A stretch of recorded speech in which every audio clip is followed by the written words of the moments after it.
This session is about the social perception of public space. Even to start with, the definition is controversial. Does public mean belonging to the people or belonging to the state? A place for government to show off its achievements or a place where people can voice their opinions? Often it is used for both. These are pictures of the Rajpath in Delhi. While it is the background of the annual Republic Day parade, it is also the setting of many protests which have shaken up the nation. In official terms, public space is government property meant to serve public interest. In a democratic society, the right to control public property is vested in government officials who determine who has access to it and under what conditions. Public space is traditionally differentiated from private space in terms of the rules of access, the source and nature of control over entry to a space, individual and collective behavior sanctioned in specific spaces, and rules of use.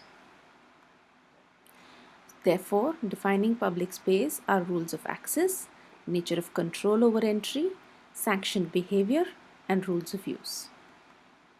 Now, for a different term, the commons. Unlike municipal public spaces that are managed by state actors, non state actors shape the commons through their collective spatial practices. They are shaped by everyday spatial patterns, movements, and politics.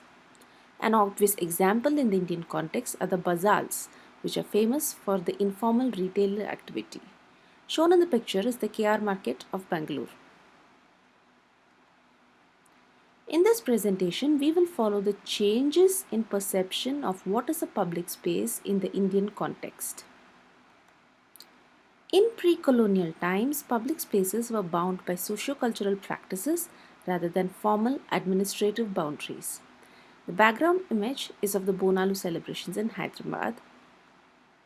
This map released by the Mahakali police station is useful to understand the spatial impact of the Bonalu celebrations.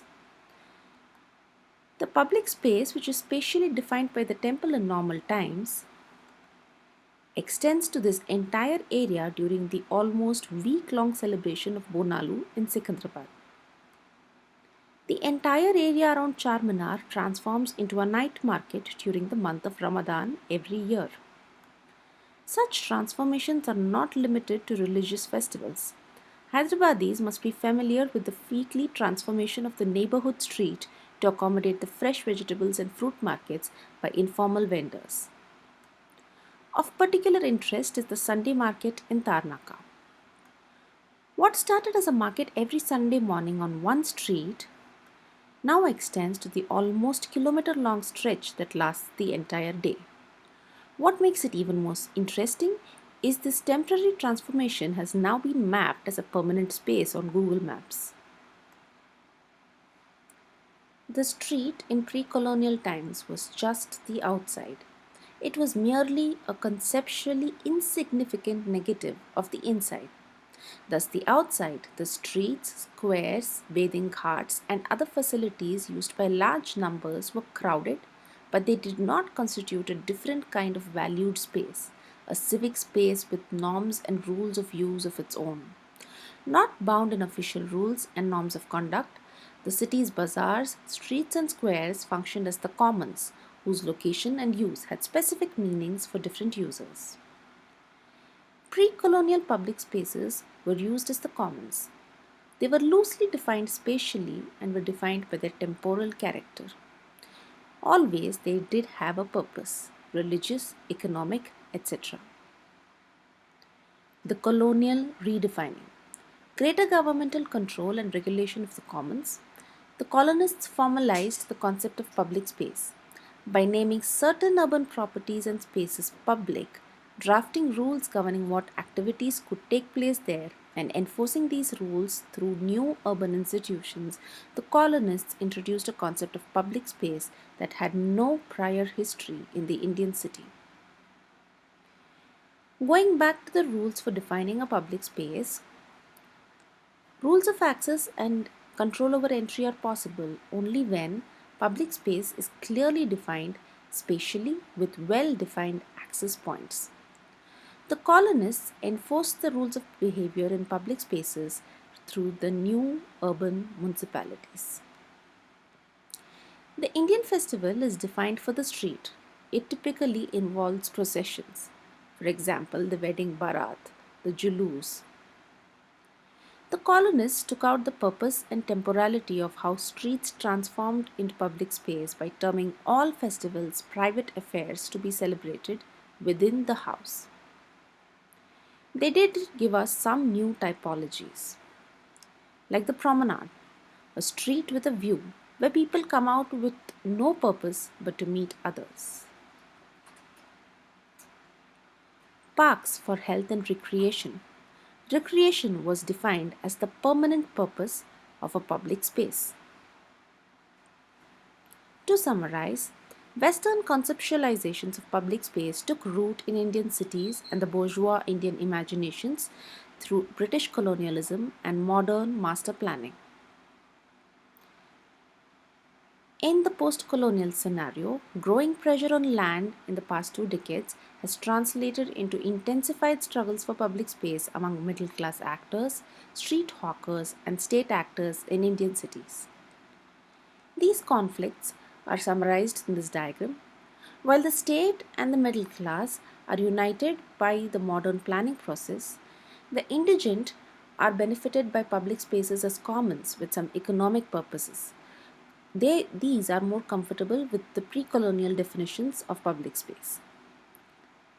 For example, in the case of tanks and lakes, tanks were more than reservoirs for domestic and agricultural needs. The tank beds sustained fishing communities during the wet months and transformed into gardens in the dry months.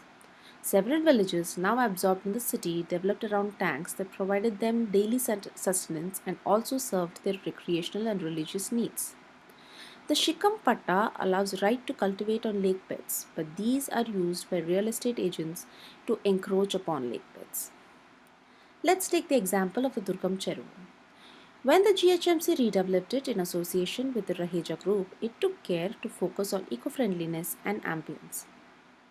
Recreational facilities like jogging track and boating relate to middle-class values of a public space. The aesthetic value has been enhanced by the cleanup, and now it also generates money through the entry gate set up by Raheja. But whose entry are we restricting through this gate? The indigents have lost their commons but didn't even gain a public space in exchange. For more contemporary definitions, Professor Edward Glaser of Harvard says cities have moved from being just centers for production to centers of consumption. The success of a city depends on the amenities that it has to offer. So, what is a public space and a center of consumption? Urban fabric identity, which is stated with public places like streets, squares, and parks that have changed into enclosed public buildings such as shopping centers and commercial complexes. In the contemporary world, rapid economic growth has created modern civic centers, shopping centers, and commercial complexes. These spaces are used as quasi public space, entertainment venues, and sociable hubs. To add to this, cities today have become super diverse spaces of cohabitation. How do we connect the public through public spaces without a common cultural value or system? The only common thread seems to be consumption. A public space needs to fulfill 5 needs: active engagement, passive engagement, comfort, relaxation, and the possibility of new discovery. Today's malls cater to all these needs while basing themselves on the universal culture of consumption and may be counted as successful public space. However, they are also policed by invisible socio-economic borders and the exclusion of those unable to participate in practices of consumption. To conclude, what exactly is the role of public space in a city? And what is the relationship between public space and the commons? Thank you.